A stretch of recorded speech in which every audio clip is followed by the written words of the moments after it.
નમસ્તે દોસ્તો, આપનું સ્વાગત છે ન્યૂઝ ગુજરાતી પર। અહીં અમે તમને રોજની 20 મોટી ખબર આપીશું સરળ ભાષામાં સચોટ માહિતી સાથે। જો તમે છો ચેનલ પર નવા તો તરત જ સબસ્ક્રાઇબ કરો અને બેલ આઇકન દબાવો જેથી દરેક મહત્વપૂર્ણ ખબર સૌથી પહેલા તમને મળે। ચાલો શરૂ કરીએ આજના મુખ્ય સમાચાર। અંબાલાલ પટેલની ઠંડીની લઈ આગાહી। 16 ડિસેમ્બરથી બેવડી ઋતુ વચ્ચે ગરમીનો અહેસાસ થશે અને 17થી 19 ડિસેમ્બર સુધી વાદળછાયું વાતાવરણ રહેશે। સાથે સાથે 18થી 20 ડિસેમ્બર ઉત્તર ભારતમાં હિમવર્ષા થઈ શકે છે। હિમવર્ષાને લીધે ગુજરાતમાં ઠંડીનું જોર વધશે। ઉત્તર ગુજરાતમાં વાદળછાયું વાતાવરણ રહેશે અને 18થી 24 ડિસેમ્બર વચ્ચે કમોસમી વરસાદી ઝાપટા પડવાની શક્યતા છે। બંગાળમાં ઉપસાગરમાં હલચલ જોવા મળશે। અંબાલાલ પટેલનું વધુમાં કહેવું છે કે આગામી દિવસોમાં ઠંડીનો ચમકારો વધશે અને ડિસેમ્બરના અંતમાં હાડ થીજાવતી ઠંડી પડશે અને જાન્યુઆરીના પ્રથમ 2 સપ્તાહમાં ઠંડી પડશે અને ગુજરાતમાં લઘુત્તમ તાપમાન 12 ડિગ્રી સુધી જશે અને મેલિયામાં પણ ઠંડીનો ચમકારો જોવા મળશે। ઉત્તરના પર્વતીય પ્રદેશોમાં હિમવર્ષાથી ઠંડી વધશે। ખેડૂતોની સ્માર્ટફોન સહાય। ખેડૂત સ્માર્ટફોન સહાય યોજના હેઠળ તમે મલ્ટીમીડિયા પ્લેયર, ટચ સ્ક્રીન અને ઇન્ટરનેટ કનેક્ટિવિટી જેવી સુવિધાઓ ધરાવતો સ્માર્ટફોન ખરીદો તો તમને સહાય મળે છે। આ સહાયથી ખેતી વિષયક ફોટા, વિડીયો અને ઈમેઇલ દ્વારા માહિતીની આપ-લે વધુ સરળ બને છે। નવો સુધારા મુજબ ખેડૂતને સ્માર્ટફોન ખરીદવા પર ₹6000 સુધીની સહાય મળી શકે છે। તમે જે સ્માર્ટફોન ખરીદો છો તેની ખરીદ કિંમતના 40% અથવા મહત્તમ ₹6000। આ બે રકમમાંથી જે ઓછું હશે તે તમને સહાય તરીકે મળશે। ઉદાહરણ તરીકે, જો તમે ₹12000નો સ્માર્ટફોન ખરીદો છો તો તેના 40% લેખે ₹4800ની સહાય મળશે। પરંતુ જો તમે ₹16000નો ફોન ખરીદો છો તો 40% લેખે ₹6400 થાય, પરંતુ મહત્તમ સહાય ₹6000 જ મળી શકશે। અરજી કરવા માટે જરૂરી દસ્તાવેજ: આધાર કાર્ડની નકલ, જમીનના ડોક્યુમેન્ટ જેમ કે આની નકલ, રદ કરેલ ચેકની નકલ અથવા બેંક ખાતાની પાસબુક, જીએસટી નંબર ધરાવતું સ્માર્ટફોન ખરીદીનું અસલ બિલ, મોબાઈલનો IMEI નંબર બિલમાં જોઈ લેવો। ખેડૂતો માટે ઈ-ખેડૂત પોર્ટલ શરૂ। રાજ્ય સરકાર દ્વારા નાગરિકોને સરકારની તમામ યોજનાઓની માહિતી આંગળીના ટેરવે ઉપલબ્ધ થઈ શકે તે માટે મારી યોજના પોર્ટલ શરૂ કરવામાં આવ્યું છે।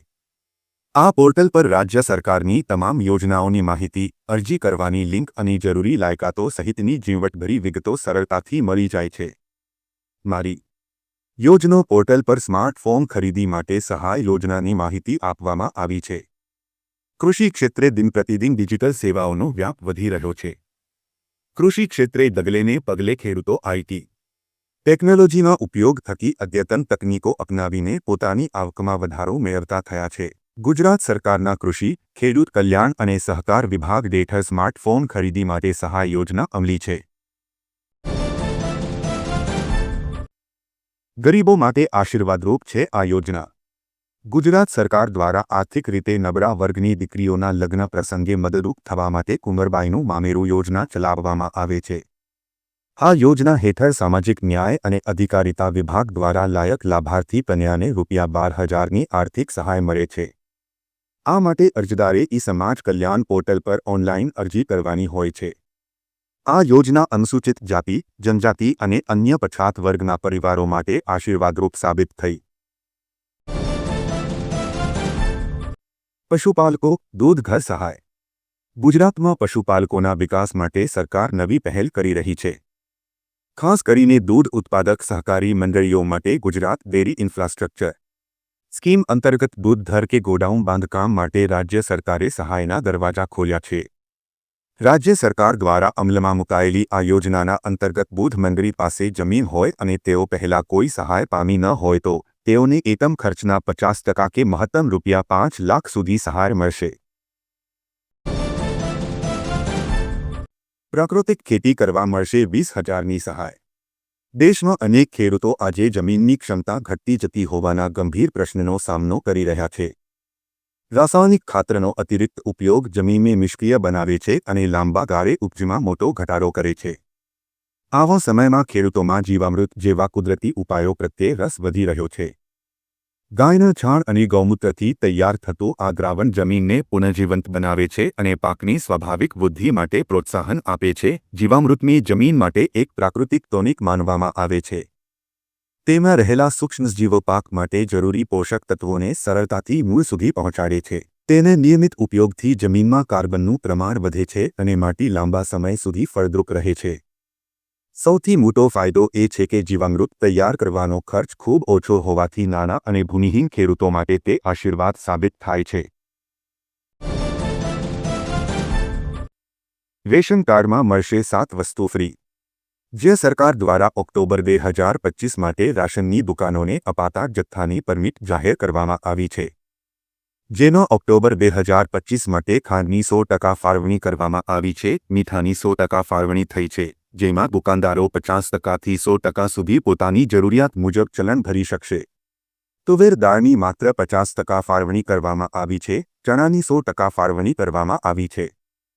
તહેવારને ધ્યાનમાં રાખીને ખાદ્યતેલની 100% ફાળવણી કરવામાં આવી છે. આ પરમિટ માટે દુકાનદારોએ 29 સપ્ટેમ્બર 2025 સુધીમાં ચલણના પૈસા ભરી દેવા ફરજિયાત છે.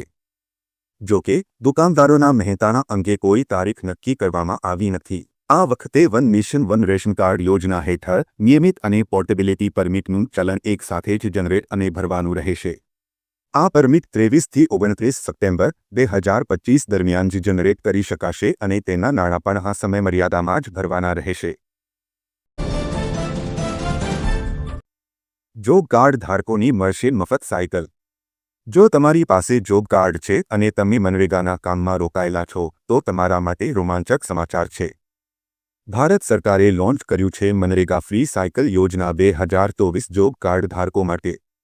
આ પહેલનો ઉદ્દેશ્ય તમને સાયકલ ખરીદવામાં મદદ કરવા માટે નાણાકીય સહાય પૂરી પાડવાનો છે, જે તમારા કાર્યસ્થળ સુધી પહોંચવાનું સરળ બનાવે છે.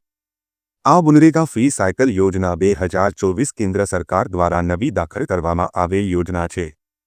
આ યોજના હેઠળ જોબ કાર્ડ ધારકોને સાયકલ ખરીદવા માટે ₹3000થી ₹4000 સુધીની નાણાકીય સહાય પૂરી પાડવામાં આવશે. આ સુનિશ્ચિત કરશે કે કામદારો તેમના મનરેગા કાર્યસ્થળો પર સગવડતાપૂર્વક મુસાફરી કરી શકે છે, જેથી વિલંબ અને વેતનની ખોટની શક્યતાઓ ઘટશે. ખેડૂતોની મોટી રાહત. ભારત સરકાર દ્વારા ખરીફ 2025થી 26 અન્વયે ટેકાના ભાવ તુવેરની ખરીદીની શરૂઆત કરાઈ છે. સર્વે ખેડૂત મિત્રોને જણાવવાનું કે ભારત સરકાર દ્વારા ખરીફ 2025થી 26 સિઝન માટે તુવેરના પાકનો ટેકાનો ભાવ ₹8,000 પ્રતિ ક્વિન્ટલ જાહેર કરવામાં આવેલ છે. એટલે કે ₹1,100 પ્રતિ મણ ખેડૂતોને 15 ડિસેમ્બર 2025થી તારીખ 14 જાન્યુઆરી 2026 દરમિયાન ગ્રામ્ય કક્ષાએ આવેલા ઈ-ગ્રામ કેન્દ્રો ખાતેથી કયું મારફતે નોંધણી કરવા જિલ્લા ખેતીવાડી અધિકારી જામનગરની યાદીમાં જણાવવામાં આવ્યું છે.